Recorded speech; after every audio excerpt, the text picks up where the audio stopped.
అదే అదే అదే sir sir sir sir sir sir 1 minute sir. ఈరోజు ఆనరబుల్ హైకోర్ట్ ఆఫ్ ఆంధ్రప్రదేశ్ ఇచ్చిన ఆర్డర్ మేరకు ఇక్కడ రావడం జరిగింది సిఐడి తరఫున. ఎందుకంటే సిఐడికి ఆదేశాలు ఇచ్చారు, వెళ్ళి మన టీటీడీ బోర్డ్ రెజల్యూషన్స్, మన ఇక్కడ జరిగిన కేసు గురించి టీటీడీ బోర్డ్ రెజల్యూషన్స్, తర్వాత 1 టౌన్ పోలీస్ స్టేషన్లో ఉన్న రికార్డ్స్ అన్నీ కూడా పరకామణి కేసు సంబంధించిన కేసు రికార్డ్స్ అన్నీ కూడా సీజ్ చేయటం జరిగింది ఈరోజు. లోకల్ పోలీస్ సపోర్ట్, తర్వాత టీటీడీ ఈఓ సపోర్ట్ అంతా తీసేసుకొని రెలవెంట్ రికార్డ్స్ అన్నీ కూడా ఈరోజు సీజ్ చేసినాము.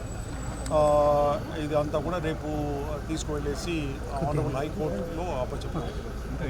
సార్ ఇప్పుడు దీంట్లో సిఐడికి సంబంధించి ఎంక్వైరీలో పాత అధికారులు కూడా దీంట్లో కూడా ఉన్నారు అనేది ఒక కాదు ఇప్పుడు దీంట్లో పాత అధికారులు ఎవరు లేరు ఇక్కడ.